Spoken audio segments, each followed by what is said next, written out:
Assalamualaikum warahmatullahi wabarakatuh. Ah, saya Iqbal Rinaldi,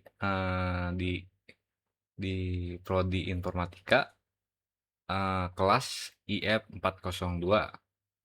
Nah, di sini saya akan merangkum atau menjelaskan rangkuman materi komunikasi data dari sesi 7 sampai 14. Baik, kita langsung saja mulai dari awal, sesi 7 maksudnya. Next. Nah, di sesi 7 ini kita menjelaskan tentang data link control ya. Nah, untuk yang pertama itu kita menjelaskan tentang flow control, data link control di bagian flow controlnya. Jadi mekanisme si flow control ini itu menjamin pengirim tidak membanjiri penerima dengan data berlebih yang dapat menyebabkan buffer overflow. Nah, ini juga ada dua, yaitu stop and wait dan sliding window. Yang dimana stop and wait ini pengirim mengirim satu frame dan harus menunggu balasan sebelum mengirim frame berikutnya. Jadi harus nunggu dulu dari balasannya. Mungkin throughput TXRX ya mungkin ya kalau di jaringan itu. Oke, selanjutnya sliding window itu memungkinkan pengiriman banyak frame sekaligus sebelum memerlukan ACK.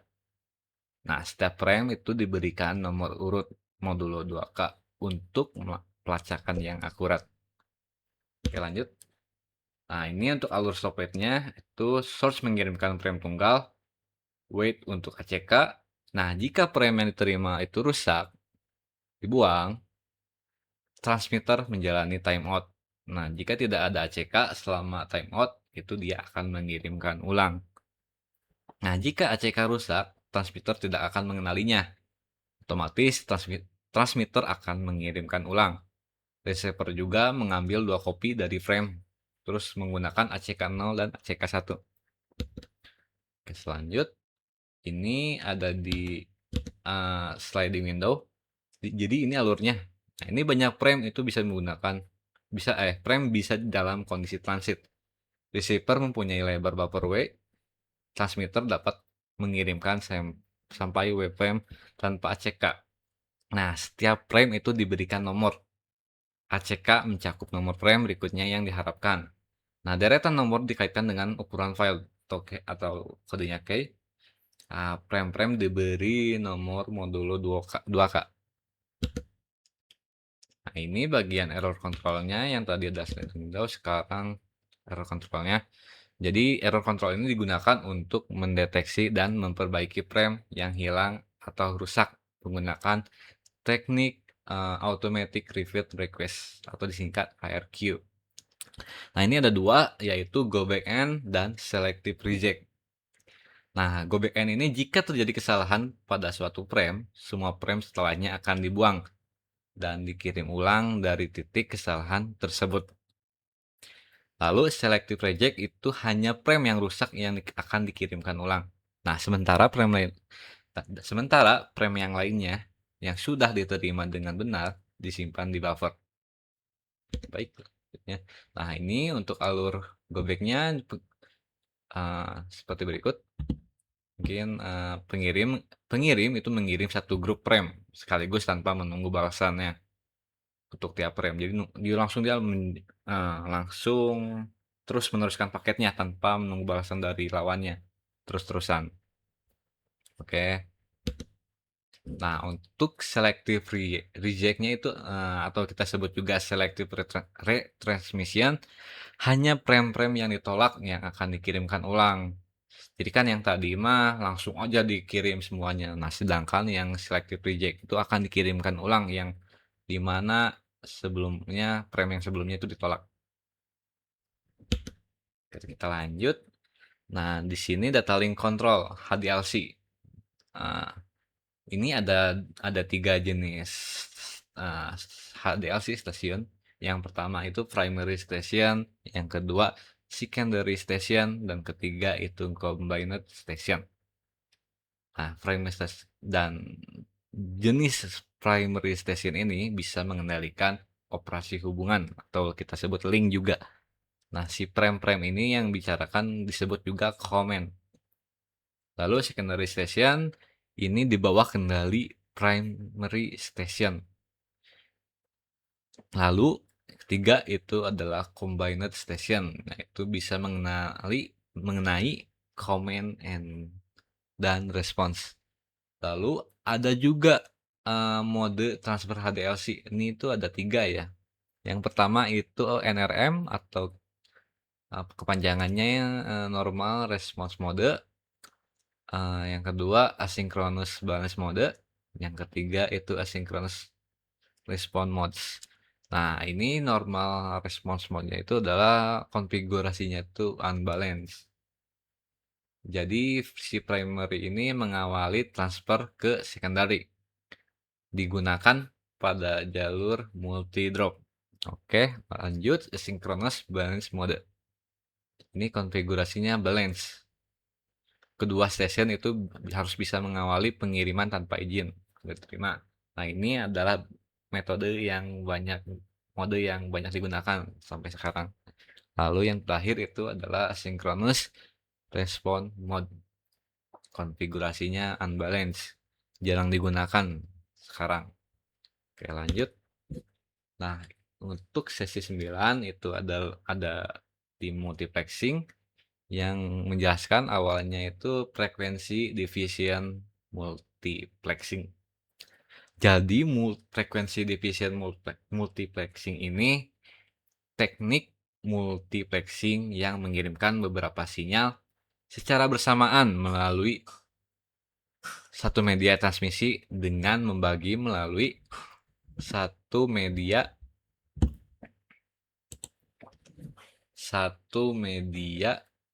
transmisi dengan membagi media menjadi beberapa kanal frekuensi yang berbeda. Nah, itu setiap sinyalnya itu dimodulasikan ke frekuensi pembawa masing-masing. Lalu kemudian digabung menjadi satu sinyal untuk dikirim. Nah, itu adalah FDM. Oke, kita lanjut. Nah, ini alur kerjanya untuk FDM ini. Jadi si sinyal informasi itu kita sebut subcarrier modulator. Nah, si sinyalnya itu dimodulasi pada frekuensi yang berbeda. F1, F2 sampai F seterusnya. Nah, semua sinyal itu digabung lalu dikirim melalui satu media transmisi. Terus dipisahkan dengan bandpass filter. Yang terakhir itu langkah terakhirnya itu didemodulasi menjadi sinyal asli. Oke, lanjut. Nah, ini adalah TDM. Yang tadi adalah FDM. Sekarang time division multiplexing. Ini adalah teknik multiplexing yang mengirimkan beberapa sinyal melalui satu media transmisi dengan cara membagi waktu menjadi beberapa time slot. Nah, setiap pengguna itu memperoleh giliran mengirim data pada slot waktu yang telah ditentukan sehingga tidak terjadi tabrakan data. Nah, di sini tuh ada 2 TDM ini yaitu synchronous TDM dan statical TDM. Oke, lanjut. Nah, ini alur kerja si TDM-nya ini. Jadi beberapa sinyal atau data itu masuk ke multiplexer. Nah, setiap sinyal itu diberi time slot secara bergantian. Semua data juga dikirim melalui satu media transmisi. Di sisi penerima, terus demultiplexer atau demux memisahkan data sesuai slot waktunya. Lalu data diterima kembali oleh masing-masing tujuan.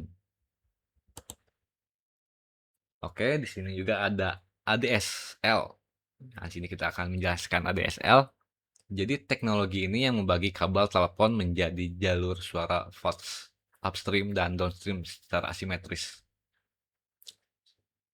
Nah, desain ADSL ini yang terutama itu asimetrik, jadi kapasitas downstream itu lebih besar ketimbang upstreamnya. Frekuensi division multiplexing, nah ini paling rendah 25 kHz untuk voice-nya. Lalu ini menggunakan echo cancellation atau FDM untuk menghasilkan 2 band. Lalu menggunakan FDM di dalam band yang dimana jangkauannya itu bisa sampai 6 km kalau digenapin ya. Oke, lanjut kita akan menjelaskan sesi 10 yaitu switching network.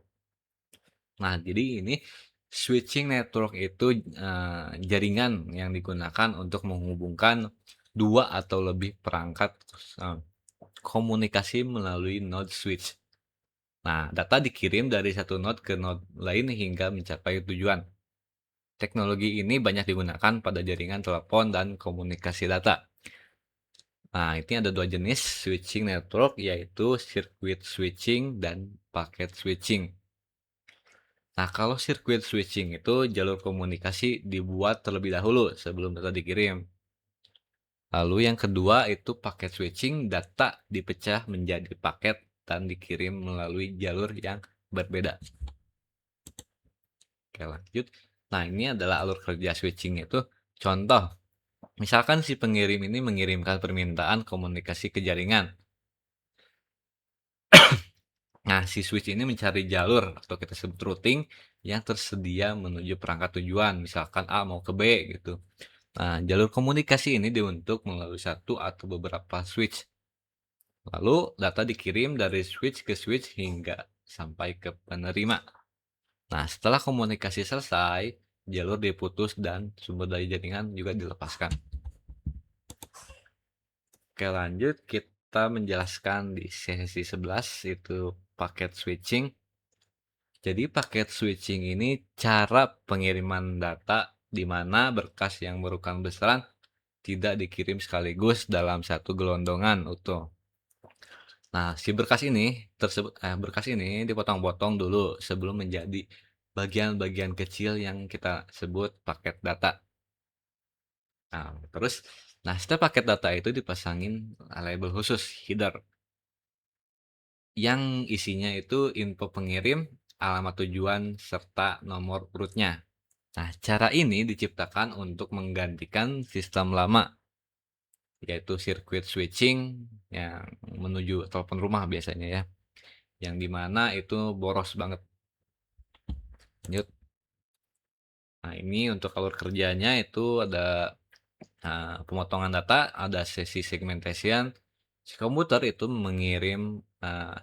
pengirim membagi pesan atau berkas besar menjadi potongan-potongan paket kecil. Lalu kita masuk ke sesi encapsulation.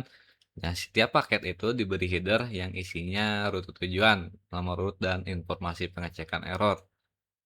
Lalu, sesi store and forward itu paket dikirim ke perangkat perantara seperti router atau switch. Lalu router akan menyimpan paket tersebut sejenak di memory buffer, terus mengecek juga kondisi datanya, lalu menentukan jalur mana yang paling senggang untuk dilewati. Kalau sesi routing, itu paket melompat dari satu router ke router berikutnya. Nah, jika menggunakan datagram, itu tiap paket bebas memilih jalurnya sendiri-sendiri. Oke. Nah, jika memakai virtual circuit, semua paket akan kompak melewati jalur logis yang sama dari awal sampai akhir. Lalu terakhir itu adalah sesi reassemble. Nah, setelah semua paket itu tiba di komputer tujuan, label header akan dilepas paket-paket tersebut juga, kemudian dirangkai ulang sesuai urutan aslinya, hingga kembali menjadi berkas utuh. Lanjut. Nah, ini sesi 12 itu asynchronous transfer mode. Ini ada konsep dasarnya yaitu si ATM ini pada dasarnya mirip-mirip juga sama paket switching karena sama-sama membagi data menjadi potongan-potongan terpisah dan dapat melewatkan banyak koneksi logis dalam satu antar muka fisik. Nah, ini bedanya itu si ATM menggunakan data berukuran tetap yang disebut kita shell. Lanjut. Nah, ini kita bahas juga arsitektur protokol dan referensi model plans. Jadi si arsitektur ATM ini bisa dibagi menjadi beberapa lapisan layers, yaitu user plan, control plan, management plan, lalu layer utama, misalkan physical layer, ATM layer, ATM adaptation layer, atau kita sebut double AAL, dan higher layer. Oke, lanjut. Nah, ini koneksi logis PCC dan PVC-nya. Jadi si ATM ini mengandalkan 2 tingkat koneksi logis untuk mentransfer data, yaitu PCC yang unit dasar saklar switching yang menghubungkan dua pengguna akhir secara full duplex menggunakan sel berukuran tetap. Oke, lanjut virtual path connection, kita sebut PVC, bundle atau kumpulan dari beberapa PCC yang memiliki titik akhir yang sama. Nah, ini ada keuntungan di VV ini, yaitu bisa menyederhanakan arsitektur jaringan dan juga meningkatkan kinerja dan keandalan jaringan. Lanjut. Nah, ini ada layanan IVR dan variasi lanjut bit ATM, yang dimana ABR ini menentukan ya, aplikasi menentukan itu bisa menentukan pixel rate dan MCR atau minimal rate rating selnya. Jadi jaringan menjamin alokasi sumber daya minimal sebesar MCL. Lalu ada juga kategori bitrate. Nah, ini alokasi kapasitas lini terdiri dari constant bitrate CBR. Nah, tingkat besar. Ada PBR yang berfluktuasi serta ABR dan ansipisasi bitrate atau disingkat UBR yang memanfaatkan sisa kapasitas jaringan. Oke, lanjut. Di sini ada ATM, ada adaptation layer. Nah, ini AL ini berfungsi sebagai jembatan agar protokol atau format data non ATM seperti data, suara, PCM, dan paket IP itu bisa ditransmisikan lewat jaringan ATM. Lalu ada sublayer AAL juga, yaitu konvergensi sublayer dan segmentasi and assembly sublayer atau disingkat SAR. Oke, lanjut. Nah, si frame relay itu dirancang sebagai penerus X.25 yang jauh lebih efisien untuk jaringan digital modern berandalan tinggi. Nah, ini jadi ada dampak keunggulannya, yaitu si proses komunikasi menjadi jauh lebih efisien, menekan delay latensi agar nggak nge-lag gitu ya kan, dan meningkatkan throughput data. Ini ada beberapa perusahaan itu merekomendasikan frame relay agar kecepatannya itu bisa di atas 2 Mbps. Sekarang udah pada pakai di atasnya itu. Lalu sini juga ada arsitektur protokol frame relay, ini sama seperti ATM. Jadi si frame relay itu memisahkan alur kerja ke dalam dua bidang plans, yaitu control plane dan user plane. Oke, lanjut. Nah, ini sesi terakhir yaitu 14, teknik transmisi. Nah, di sini kita akan menjelaskan mode transmisi paralel versus serial. Nah, ini ada dua kan. Transmisi paralel itu pengirim dan penerima dihubungkan oleh banyak jalur transmisi sekaligus. Nah, kelebihannya itu sangat cepat karena banyak bit dikirim bersamaan. Ada juga kekurangan, yaitu mahal karena jadi cuman cocok itu buat jarak pendek, itu nggak bisa jauh, nggak bisa. Nah, lalu ada transmisi serial, itu pengirim dan penerima cuman terhubung lewat satu jalur transmisi. Nah, ini ada kelebihannya, itu jauh lebih murah, cocok buat jarak jauh. Lalu kekurangannya itu ada lebih lambat dibanding paralel. Oke, lanjut. Di sini ada dua jenis serial, yaitu asinkronus dan sinkronus. Nah, ini kelebihannya dari sinkronus itu yaitu sistemnya sederhana dan murah. Tapi kekurangannya itu ada boros overhead 20%. Nah, contoh di sinkronus itu USB, modem, dan kabel konsol atau RS232. Lalu ada sinkronus, jadi pengirim dan penerima itu diselaraskan waktunya menggunakan detak listrik periodik atau clock ya. Jadi si data itu dikirim dalam bentuk blok besar frame yang diawali frameable dan diakhiri postable. Bisa berbentuk karakter oriented atau bit oriented. Nah, jadi ada kelebihannya di sinkron ini, yaitu sangat efisien untuk data besar karena overhead kontrolnya terlalu kecil kecil di bawah 100 bit. Nah, misalkan contohnya itu di kabelan atau di WA ya, WhatsApp itu chatting, itu contohnya. Nah, ini ada keuntungan dan kerugian komunikasi digital, yaitu keuntungannya error lebih mudah dikoreksi, kualitas data bagus, tentang dinamis sinyal lebih besar, serta memudahkan enkripsi. Tapi kerugiannya itu butuh bandwidth yang biasanya lebih besar, serta memerlukan proses sinkronisasi. Nah, oke. Sekian dari saya, itu adalah rangkuman dari sesi 7 sampai sesi 14 untuk memenuhi tugas UAS komunikasi digital. Terima kasih, komunikasi data maksudnya, maaf. Terima kasih. Wassalamualaikum warahmatullahi wabarakatuh.